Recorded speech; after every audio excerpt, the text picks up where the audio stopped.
जय श्री कृष्णा दोस्तों, कैसे हैं आप लोग। मैं आशा करता हूं कि आप सभी अच्छे होंगे। भगवान श्री हरि की कृपा आप लोगों पर बरसती रहे। दोस्तों, आज की वीडियो में हम दो कथा के बारे में जानेंगे। दोनों कथाएं बड़ी ही धार्मिक और मार्मिक हैं।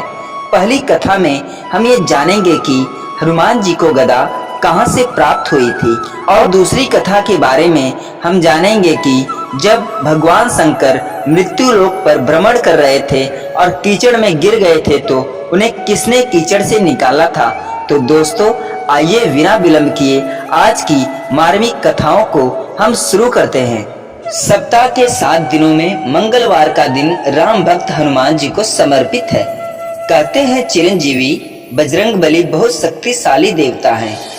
उनकी शक्तियों की तुलना किसी से नहीं हो सकती, इसलिए उन्हें अतुलित बलधामा कहा गया है। प्रभु श्री राम के सेवा में अपना जीवन समर्पित करने वाले महावीर हनुमान जी की महिमा अपरंपार है। हनुमान जी भगवान श्री राम के परम भक्त माने जाते हैं। धार्मिक शास्त्रों के अनुसार हनुमान जी को धर्म की रक्षा करने के लिए अमरता का वरदान माता सीता से प्राप्त हुआ था। हनुमान जी बहुत ही शक्तिशाली और बलवान हैं।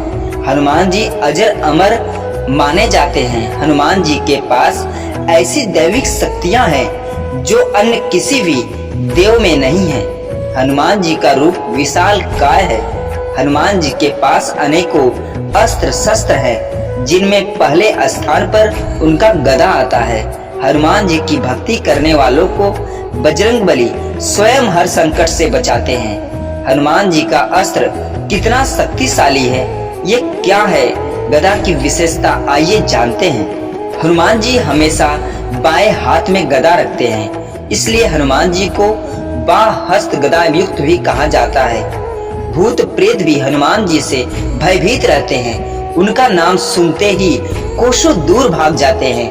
कभी भी किसी भी वक्त अगर किसी को डर लगे या लगे कि यहाँ पर किसी भी प्रकार की भूत पिशाचों की साया है, तो हनुमान जी का नाम अवश्य लेना चाहिए। अब आइए जानते हैं हनुमान जी को गदा कैसे और कहां से प्राप्त हुई थी। दोस्तों, पौराणिक कथाओं के अनुसार बचपन में जब हनुमान जी ने सूर्य को फल समझकर खाने का प्रयास किया था तो समस्त संसार में अंधकार छा गया था। उस समय समस्त देवता बजरंगबली की शक्ति में अवगत हो चुके थे। अंत में सभी देवी देवताओं ने बजरंगबली को दिव्य अस्त्र शस्त्र भेंट किए थे। तभी हनुमान जी की शक्तियों से प्रसन्न होकर और उनके जन्म के उद्देश्य को राम जी की सेवा यह जानकर कुबेर देवता ने उन्हें गदा प्रदान किया था। और धन के राजा कुबेर ने हनुमान जी को गदा देते वक्त ये वरदान भी दिया था कि हे पवन पुत्र, हे अंजनी नंदन, आप जब भी इस गदा को हाथ में लेकर युद्ध करेंगे तो कभी भी परास्त नहीं होंगे। हनुमान जी की गदा सोने से बनी विशाल और बेहद वजनीय थी। बजरंगबली का गदा का नाम कौमोदकी था। हनुमान जी ने गदा के बस एक वार से रावण के रथ को तहस नहस कर दिया था। साथ ही कई राक्षसों का संहार कर दिया था, जिसे हम सभी ने देखा है और जाना है और पढ़ा है और सुना भी है। दोस्तों, धार्मिक शास्त्रों के अनुसार हनुमान जी के धर्म की रक्षा करने के लिए अमरता का हनुमान जी की गदा सोने की बनी थी। गदा का वजन 100 किलोग्राम से भी अधिक माना जाता है। तो दोस्तों, हनुमान जी को गदा किससे मिली थी, कहां से प्राप्त हुई थी, आशा करता हूं कि आप सभी जान चुके होंगे। अब दोस्तों, आइए हम जानते हैं भगवान शंकर जब कीचड़ में गिर गए थे तो उन्हें बाहर किसने निकाला था। दोस्तों, ये कथा भी बड़ी ही धार्मिक है, आपको दिल के तारों को छेड़ देगी और आपका दिल हृदय सब गदगद हो जाएगा। तो इस कथा को भी सुनकर ही जाइएगा। एक बार पार्वती माता ने भगवान शिव से पूछा, प्रभु, गंगा में डुबकी लगाने से क्या सच में धुल जाते हैं पाप। गंगा स्नान से पापों का नाश होना बतलाया गया है, परंतु नित्य गंगा स्नान करने वाले लोग भी पाप से प्रवृत्त होते देखे जाते हैं। शिव जी ने कहा, देवी, गंगा की महिमा जानने के लिए हमें मृत्यु लोक पर जाना चाहिए। और माता पार्वती भगवान शिव शंकर के साथ मृत्यु लोक पर आ गई। भगवान माता पार्वती हरिद्वार पहुंच गए और वहां पर भ्रमण करने लगे। पार्वती जी ने देखा कि सहस्त्रों मनुष्य गंगा में नहा नहा कर हर हर महादेव हर हर गंगे कहते चले आ रहे हैं, परंतु प्रायः सभी दुखी और पाप परायण हैं। पार्वती जी ने बड़े आश्चर्य से शिव जी से पूछा कि हे देव के देव महादेव, गंगा में इतनी बार स्नान करने पर भी इनके पाप और दुखों का नाश क्यों नहीं हुआ? क्या गंगा में सामर्थ्य नहीं रही? शिव जी ने कहा, प्रिय, गंगा में तो वह सामर्थ्य है, परंतु इन लोगों ने पाप नाशनी गंगा में स्नान ही नहीं किया है, तब इन्हें लाभ कैसे होगा? पार्वती जी ने आश्चर्य से कहा कि स्नान कैसे नहीं किया प्रभु? सभी तो नहा नहा कर हर हर गंगे कह रहे हैं और बाहर निकल रहे हैं। अभी तक इनके शरीर भी पूरी तरह से सूखे नहीं हैं। तब शिव जी ने कहा, हे पार्वती, ये केवल जल में डुबकी लगाकर आ रहे हैं। तुम्हें कल इसका रहस्य समझाऊंगा। किसी तरह से रात बीती। दूसरे दिन बड़े जोर की बरसात होने लगी। गलियां कीचड़ से भर गई। एक चौड़े रास्ते में एक गहरा गड्ढा था। चारों ओर लपटीला कीचड़ भरा था। शिव जी ने लीला से ही वृद्ध रूप धारण कर लिया और दिन विवश की तरह गड्ढे में जाकर ऐसे पड़ गए जैसे कोई मनुष्य चलता चलता गड्ढे में गिर पड़ा हो और निकलने की चेष्टा करने पर भी न निकल पा रहा हो।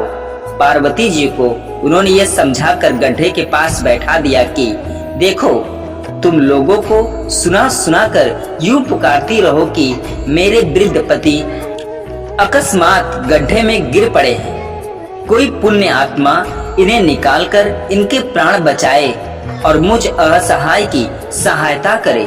शिव जी ने यह समझा दिया कि जब कोई गड्ढे में से मुझे निकालने को तैयार हो तब इतना और कह देना कि भाई, मेरे पति सर्वथा निष्पाप हैं।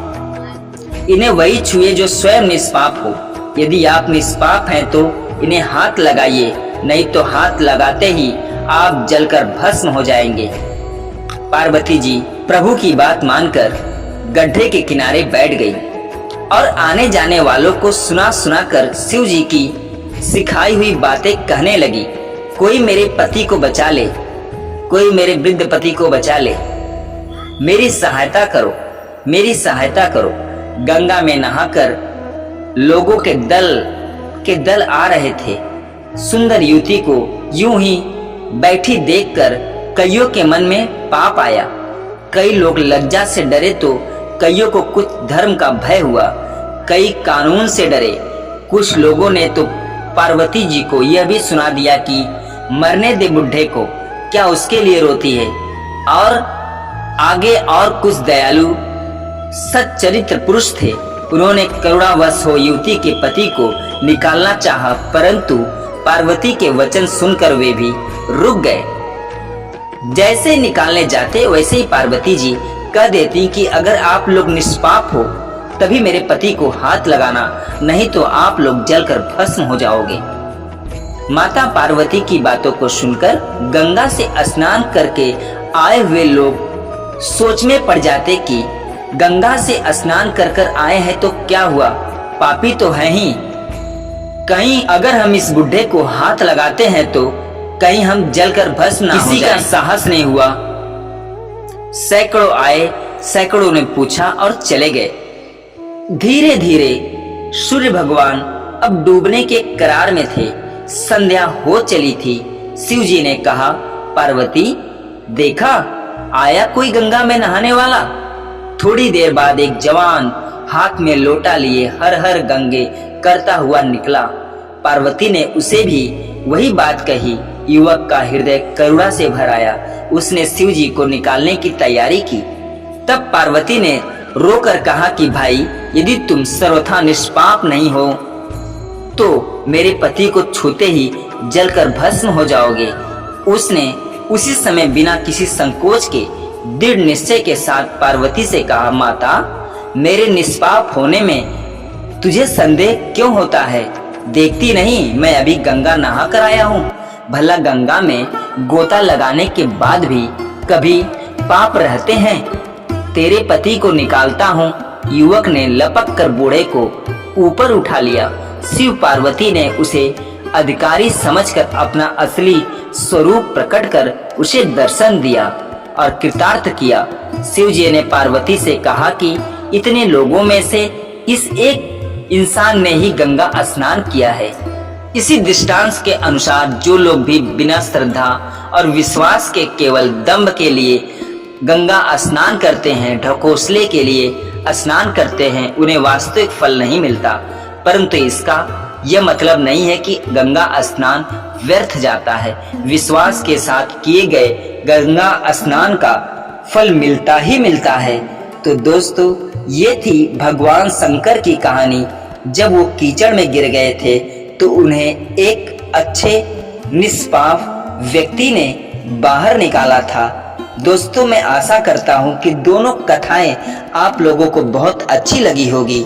अगर दोस्तों ये कथाएं अच्छी लगी हो तो कमेंट में जरूर बताएं और भगवान शंकर के लिए, माता पार्वती के लिए, हनुमान जी के लिए, भगवान कृष्ण के लिए चैनल को लाइक, शेयर, सब्सक्राइब जरूर करें। दोस्तों, पूरा वीडियो देखने और सुनने के लिए धन्यवाद।